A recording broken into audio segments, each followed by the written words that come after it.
started. One of the reasons why I assigned that reading and that topic to the in this course is just to sort of get you thinking about the idea that there might be alternative explanations for the kinds of patterns you're interested in. And often I've seen students design a study to test some pet hypothesis, some favorite hypothesis, some new and interesting hypothesis. And then when they fail to reject the null hypothesis, they're not sure what they've got. And so maybe in anticipation of that, it could be useful to think about a couple of hypotheses that might underlie the pattern of interest, and then think about maybe tweaking your design, your study design, so that it might actually distinguish between the two. And in that way, possibly, there's no such thing as a negative result. I'm going to talk about computer-intensive methods today, a couple of them in any case. I'm first going to review a little bit about estimation and hypothesis testing. A lot of the reasons we study, we carry out studies, observational experimental studies, is because we are interested in testing hypotheses. But actually experiments are also often used, particularly in other fields than ecology and evolution, to estimate something. We know something is there, we just want to know how big it is. I'm going to talk about primarily the permutation test and the Bootstrap. And in workshop this Thursday we'll get to try them both using tools in R. So just to review, estimation and hypothesis testing are kind of the two big things that we do when we apply statistical analysis to data. Estimation means what we're collecting data for is to try to estimate something, some parameter, some difference, some coefficient. And we know that when we sample a population and estimate something, the value for the estimate that we get is only one value that we might have got. If we went back to the population and took another random sample, we would probably get a different value for the estimate. And the sampling distribution is a key part then, this sort of idea that out there, even though we have only one sample, there's a distribution of possible values that we could have gotten. And that distribution, its probability of all of those different outcomes, is called the sampling distribution of the estimate. The other sort of thing that we do when we analyze data is we carry out tests of hypotheses. And usually, the approach that we're most used to is actually we don't test hypotheses, we just test the null hypothesis. And then we see whether or not we can reject it, and we decide, or we make that conclusion on the basis of something called a null sampling distribution. So in that sense, hypothesis testing has some features in common with estimation. It's noisy. And the null sampling distribution is usually the T distribution, or the F distribution, or some other well-known distribution. And if we surpass some threshold critical value, then we reject the null hypothesis. So where do these sampling distributions come from? And in particular, most of the methods that we use make assumptions about what those sampling distributions look like. Estimation usually assumes that the sampling distribution is approximately normally distributed. And hypothesis testing usually assumes that the null distribution has a T distribution or an F distribution and so on. But what I want to address today is, what do we do if those assumptions cannot be met? Are we toast? Or are there methods available to help us out? And I'm going to talk to you about a couple of approaches that can really save us in circumstances like this. And the tool that I'm going to describe for estimation is called the Bootstrap, and for hypothesis testing, the permutation test.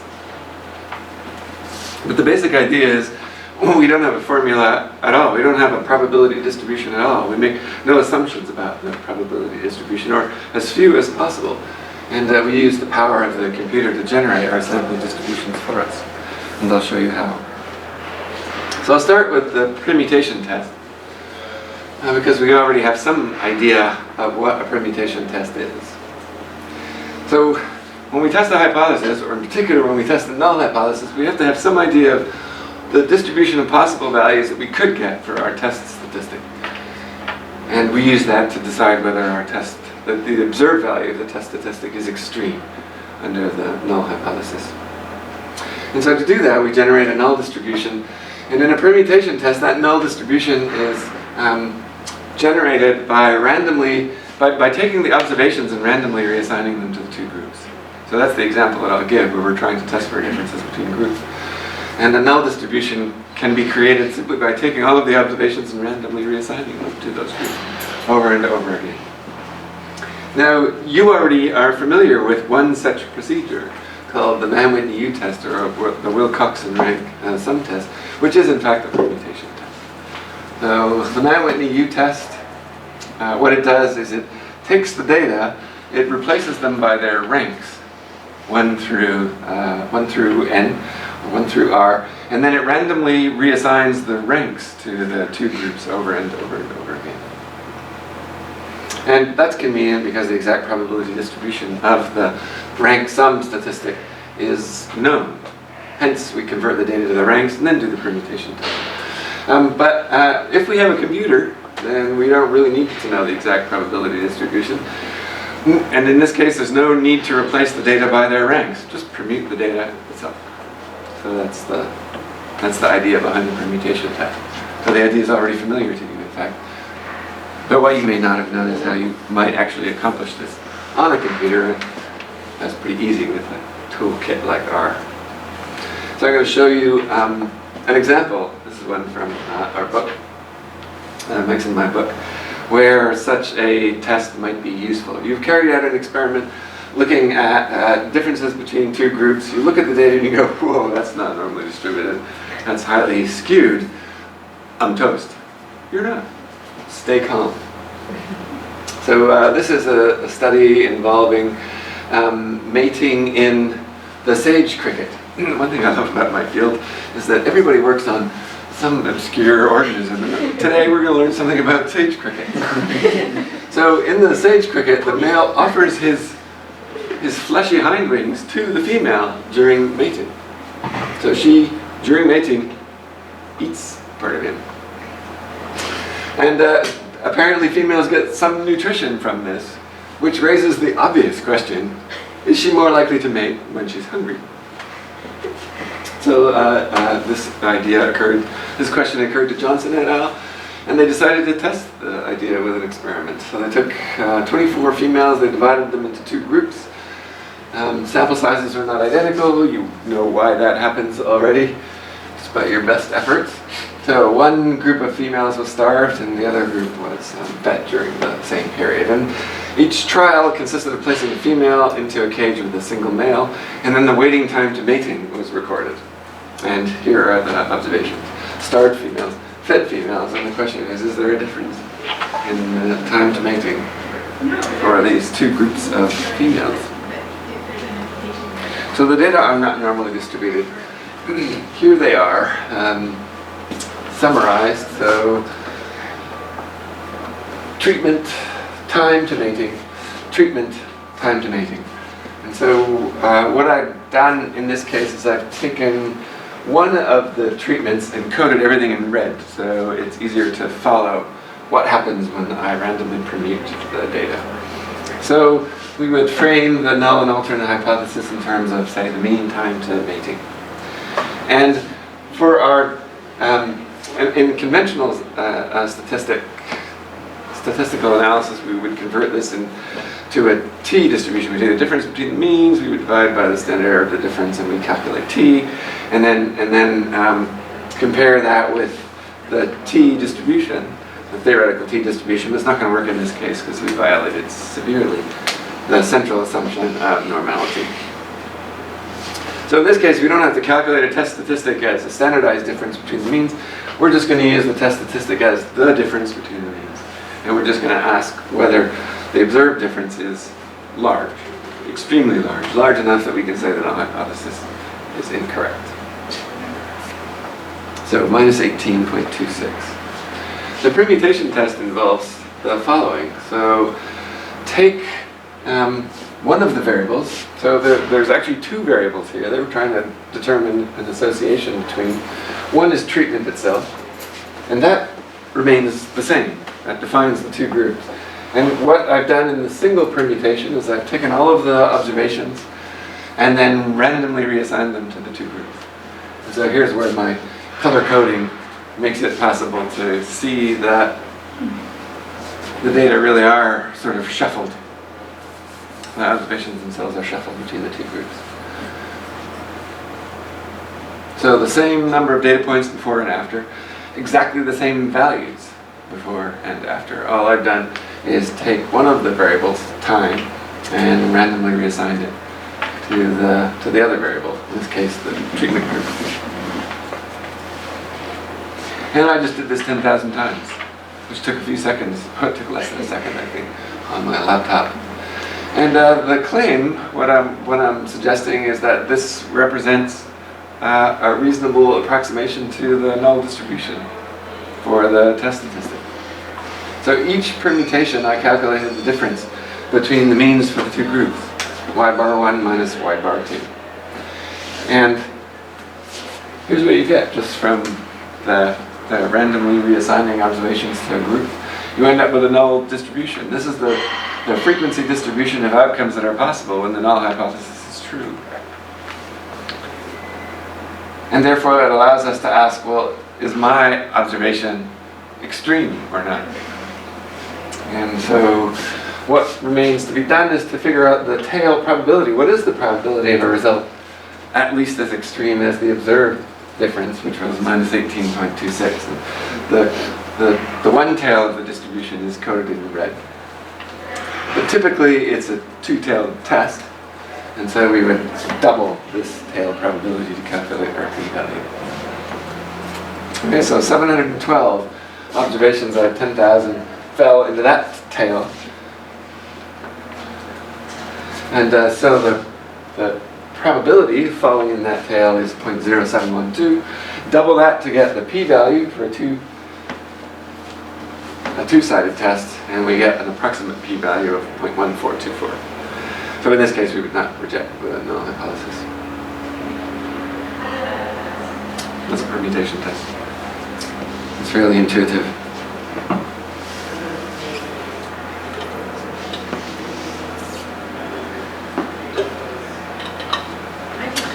But it does make some assumptions. One is you assume random samples, as ever.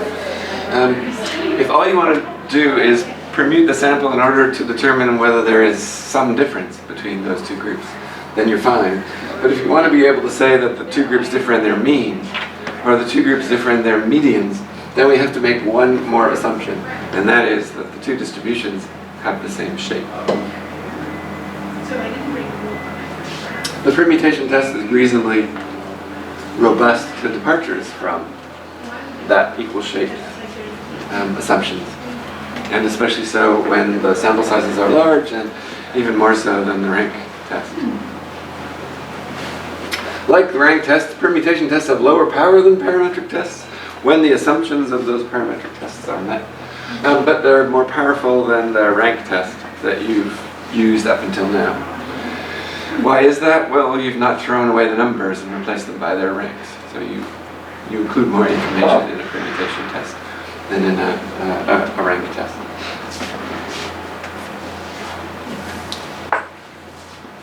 So that's permutation tests, but one downside to permutation tests is really all they provide you with is a p-value.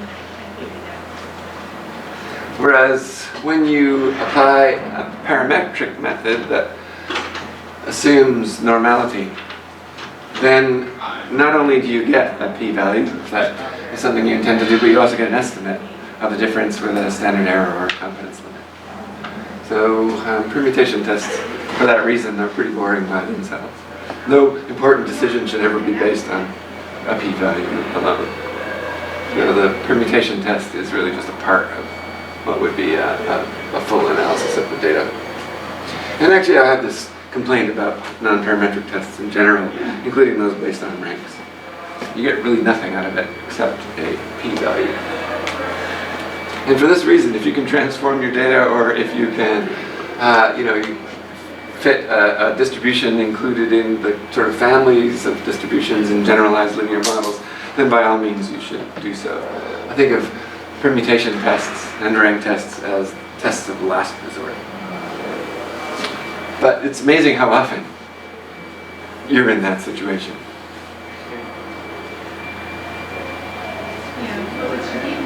So, we'll give it a try in the workshop this weekend so that you get some intuition for how it works.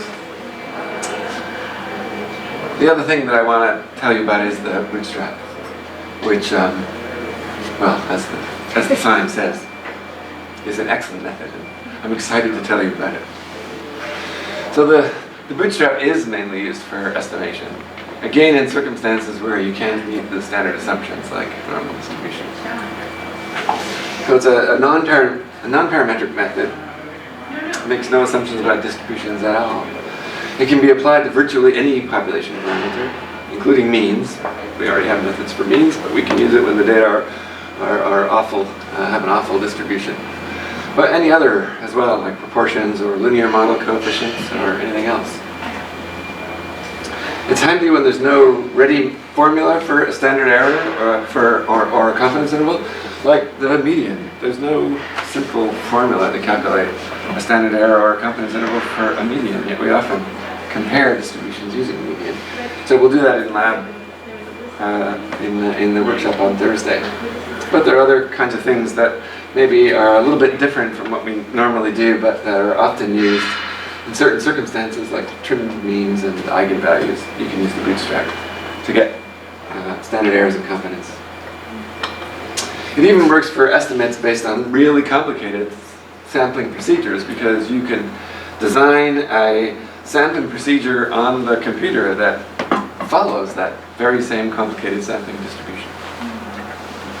And an example would be phylogeny estimation. So the Bootstrap is used a lot in phylogeny estimation.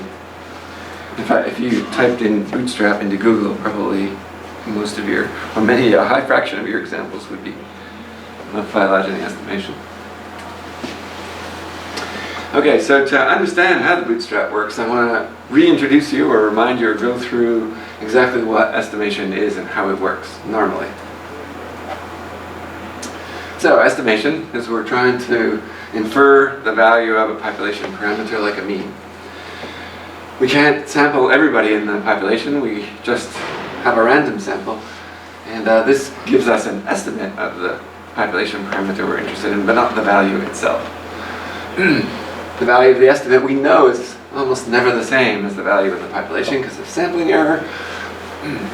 If we could know the sampling distribution of an estimate, then we would know something about the distribution of possible values we could obtain for our estimate.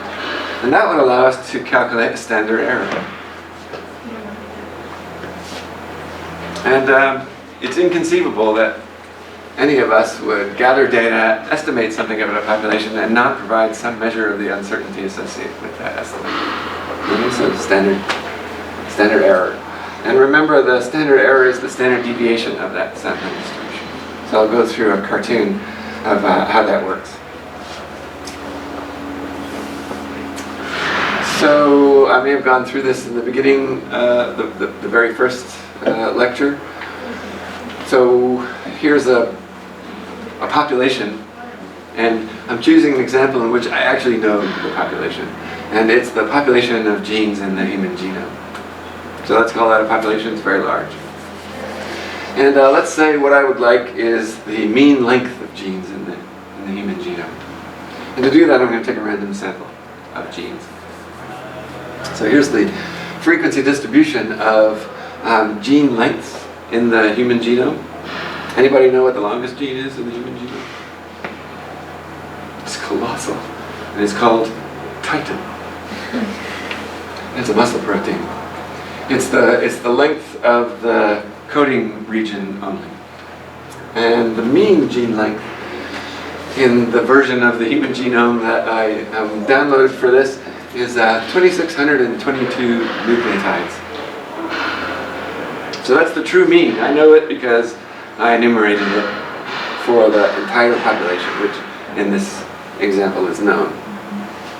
But what we normally do is take a random sample from a population in which the mean is not known, and we calculate an estimate, x bar.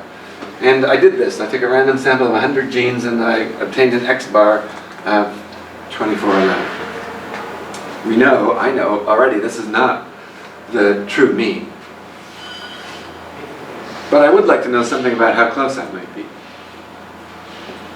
to the true mean. And to do that, we need to know something about this sampling distribution. So the sampling distribution is the distribution of values that I would get for x bar if I could go back to that population and sample it again. 100 genes. Go back to the population, sample it again, and again, and again, and again, and do that a gazillion times. And I did that a gazillion times because I know the population, and this is it. This is the sampling distribution of gene length. It's the distribution of possible values for x bar that I might obtain by randomly sampling this population, 100 genes.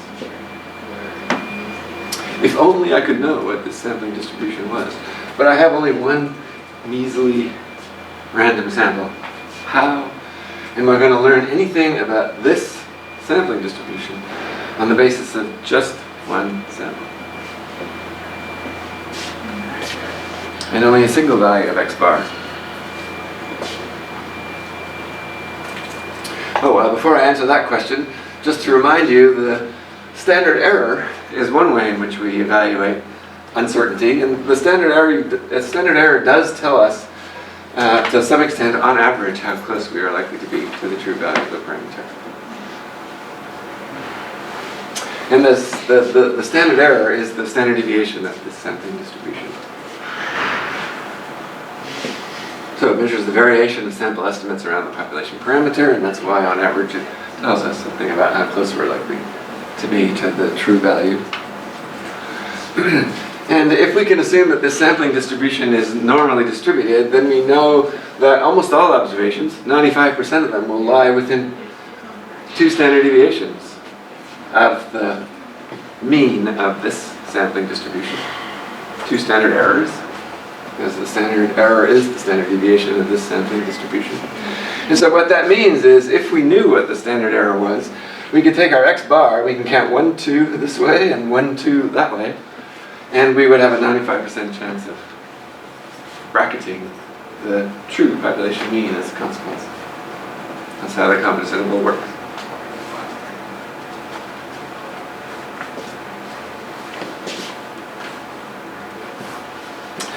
There's an amazing property of the standard error of the sample mean.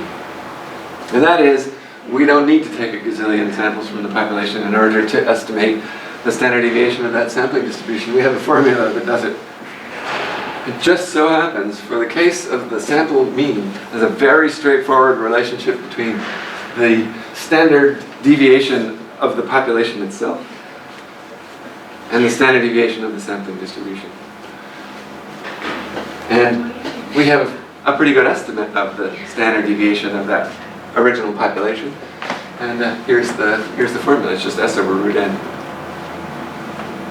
So you've calculated S over root n over and over again.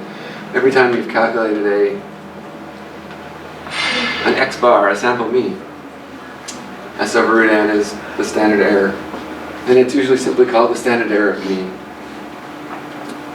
What you probably didn't realize is that this is an extraordinary property of the sample mean. Most things that you might be interested in estimating from a true population don't have that feature. So the next time you calculate the standard error of a sample mean, think about this lecture. Think about what I told you, how amazing it is that on the basis of a single sample we can get a reasonably good idea as to what the standard deviation of that sampling distribution is, and calculate the standard error. In the case of x bar, the formula is so general that we don't even need to make an assumption about normality for this to be true. However, you do need an assumption of normality if you want to calculate confidence interval using the standard formula. Okay, but sadly, most other kinds of estimates don't share with X-bar this amazing feature. So this guy Efren decided, well, why don't we make up our own sampling distribution? And he coined this method, the Bootstrap. And let me show you how it works. First, to reiterate, to get a real sampling distribution, sample the population over and over and over again, many times, a gazillion times, and there's your sampling distribution.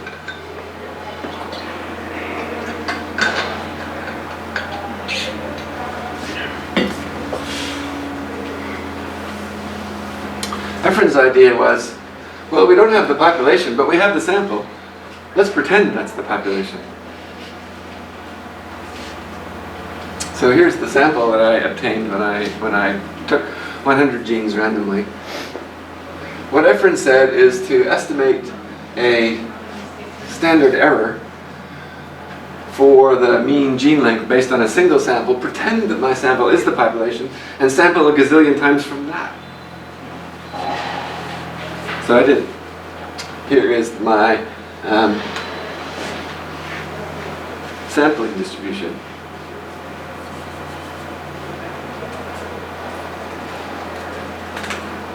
A simple idea. The only thing wrong with it is that it shouldn't work. This is just a sample. It's not the real population, and I've just randomly resampled from my sample. I've added no new information that I didn't already have in my single sample. I've just used the power of the computer to take a gazillion random samples from my sample. So that's the Bootstrap algorithm. Use the computer to take a random sample of n individuals from your sample of n. Each Bootstrap random sample will contain the same number of individuals as the original data, n. But you won't just sample the n same observations each time, because every time you sample a single observation, you put it back so that it can be sampled again. So it's called sampling with replacement. And then whenever I take a random sample from my original sample, I calculate the statistic of interest, the estimate, the thing I want to estimate. And that's called the first Bootstrap replicate estimate. And then I repeat this many times, say 10,000 times. And that's how I generated this sampling, Bootstrap sampling distribution. And then what I do is I calculate the sample standard deviation of that Bootstrap sampling distribution, and I'm calling that my standard error. That's what Bootstrap standard error is. I'll show you how it works. So here's a data set, a terribly small one, and a data set whose sample size is too small really to use the Bootstrap. Sample size is too small, it's not going to work very well. It's only 8 observations of, undulation rate of flying snakes. And but I wanted to show you the actual numbers, so it's convenient to show a very small sample example. So those are the 8 measurements of undulation rate. Undulation rate is what happens when a snake flings itself off a tower or a tree. Is that it drops at ever increasing speed, but it starts to do this undulation. It flattens, does this undulation, and generates enough lift that it can actually glide away from the tree. Here's the histogram of the observations. So I'm going to use this data set to show how the Bootstrap works. So here's my data set, which I put into an R vector called Hertz. And then I used a random sample. I used R to take a random sample of individuals from this single sample. And the first time I did it, it looked like this. So you've already used the sample command, but now I'm going to do replace equals true. And so what did I get? I got the value 2. I got 1.6. I got 1.2. I got 1.6 again, so I can get the same data point more than once since I'm putting it back. Each time I sample an individual, I got 1.4, I got 1.6 again a third time, and I got 2.0 a second time. This is my random sample from my sample. And there's a histogram of the random sample, my first Bootstrap replicate estimate. And so I repeated this many times. Oh yeah, so the mean from that first sample is 1.5875. So hold on to that result, save it somewhere. This is how I saved it. And then I repeated these steps over and over and over again. Sampling, saving it, sampling, saving it. And doing this, for this example, 1,000 times. And here's a plot of all of the values for X bar that I obtained. This is my Bootstrap sampling distribution. And it's pretty amazing how from an original sample of 8 I can get a distribution that even looks like this. It isn't just, 8 values or something like that. But there's a lot of ways to combine 8 observations over and over again.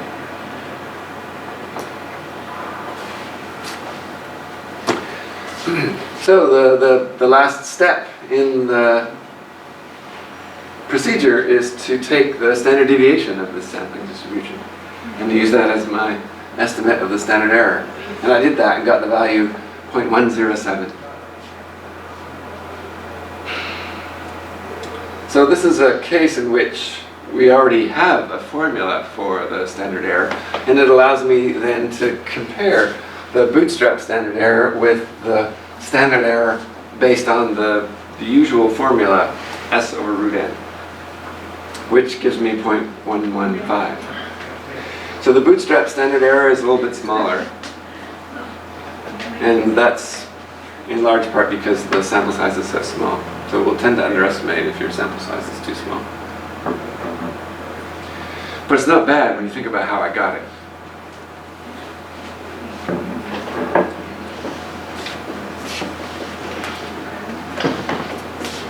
So Efren proposed not only that Bootstrap resampling would generate a reasonable standard error, but that it would also generate a confidence interval for the estimate. And the simplest method is called the percentile method, and it basically says a reasonable 95% confidence interval can be obtained by taking the 2.5 percentile and 97.5 percentile, and that gave me the numbers 1.175 and 1.6 as an approximate Bootstrap 95% confidence interval. This is a situation in which we actually already have a formula to calculate a 95% confidence interval, and here it is. And once again, it's not the same, it's not identical. But when you consider how I got it, it's not bad. It shouldn't work, the Bootstrap, but it does. It does a reasonably good job. And therefore can get you out of a bad situation where you have data that don't conform to any of the assumptions, provided your sample size is not too small. There's a sort of a modified 95% confidence interval that we'll also try in the workshop this week, which gives an improved calculation.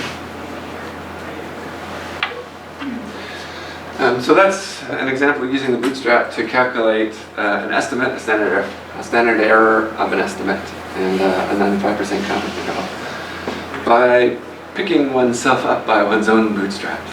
That's the source of the name Bootstrap, because you've just got one random sample, so pretend it's the population and away you go.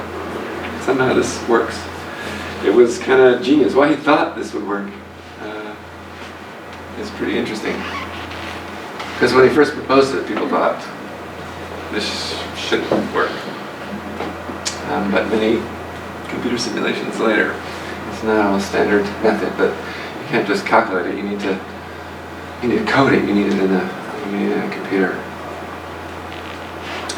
So the approach is fairly similar for doing the bootstrapping the difference between two or more groups. So use the computer to take a random sample of the data from within each group. Each time, calculate the difference between those two groups and then repeat that many times. And so as before, you have your coefficient, the difference between the two groups. You've got your approximate sampling distribution, and then you take the standard deviation and you've got your standard error. So I'll show you an example of this. I'm going to use it to calculate something called an odds ratio, which we did in one of the workshops earlier in the course. An odds ratio is a quantity that's used to summarize the strength of association in a 2x2 contingency table. So this is a data set on tobacco hornworm caterpillar. And what the study did was it asked the question, if you teach something to a caterpillar, does the moth remember it? This also shouldn't work.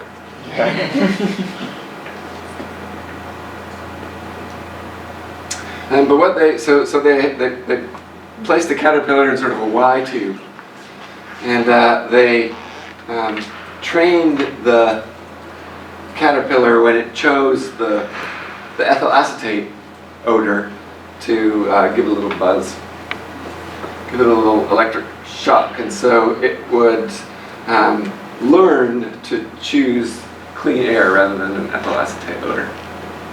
So they trained the caterpillars to do this. You can train, okay, mystery number one, you can train caterpillars. Then what they did is they waited for the caterpillar to undergo metamorphosis and emerge as a moth, and then they tested the moth. Now I thought, not being an entomologist, that basically a caterpillar, when it pupates, it just turns to goo, and then it kind of reinvents itself and emerges as a moth. But if that was true, the moth would learn nothing, would remember nothing. But look at this. So, caterpillar treatment learned in control, and then the response variable was whether the moth chose the clean air or made the other decision to go down the ethyl acetate. And what they found is that the adults will generally choose clean air. Did you guys know stuff like this? I didn't know that caterpillars could learn, or that moths could retain that memory. Maybe one of you could explain to me exactly how this works. So the odds ratio is a measure of the strength of association between these two variables, the treatment variable and the response variable. And odds is the proportion divided by 1 minus that proportion. So if P is 0.5, you know, if it's a coin toss, 50-50, then we say the odds are 1 to 1. Because 0.5 over 0.5 is 1. So an odds of 1 means essentially that the odds are 1 to 1, that you get one outcome versus another. By the way, log odds is how we model a proportion in generalized linear models. It's the log of P over 1 minus P. So odds pops up repeatedly in, and you can use GLIM to estimate odds ratios. Odds ratios are the ratio of the odds under one treatment versus the odds under the control. So this is the odds, and then this is a measure of basically how the odds differ between the two treatments. So we would calculate the odds for the learned group. What's the odds that they would choose the clean air? And the answer is about 3.5 to 1. What's the odds that the control moths would choose the clean air? The answer is it's close to 1 to 1, 1.2 in this sample. And so the odds ratio is 3.56 divided by 1.99, so 3. Okay, the odds of choosing the clean air in a trial are about 3 times greater in the treatment group than in the control group.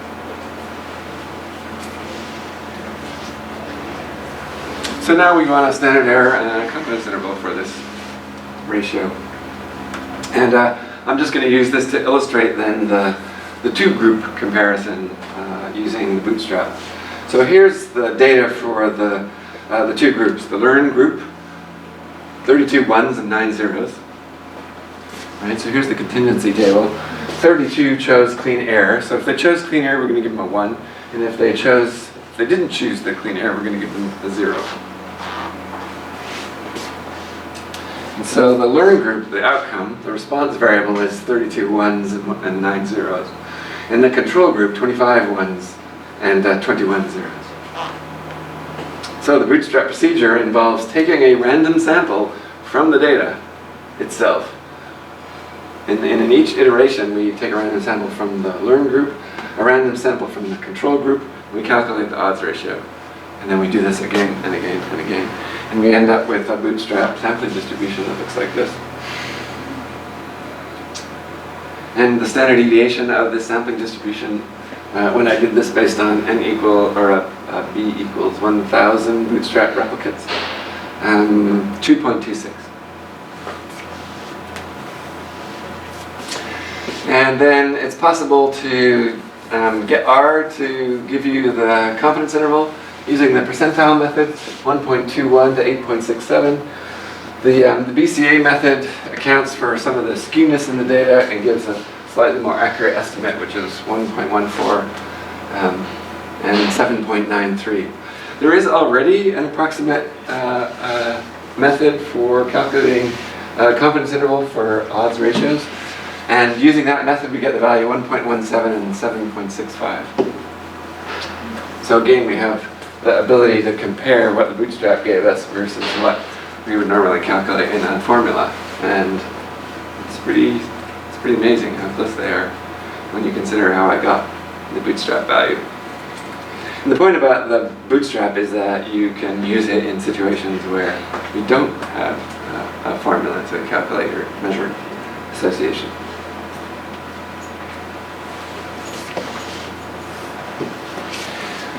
So, I think I've run out of time. I'm running out of slides anyway. Summary. Bootstrap is amazing. And it's useful for estimation, primarily. It works in almost any situation where you have random samples. If you don't have random samples but have a stratified sampling regime, you just imitate that in your computer Bootstrap sampling regime, so that all the aspects of the sampling design are simply repeated, mimicked on the computer, and that's your outcome. It works again. It's approximate, though it performs almost as well as a parametric method when the assumptions of the parametric method are met. It's sometimes used for hypothesis testing, but I haven't talked about that. Permutation tests are useful for obtaining p-values, but I would suggest using the Bootstrap to get estimates of things. And you'll get a chance to try it. To end on a couple of notes. Firstly, third and last assignment. And the information's on the homework tab. It's a model selection study. And it's due on, I think, the last day of class.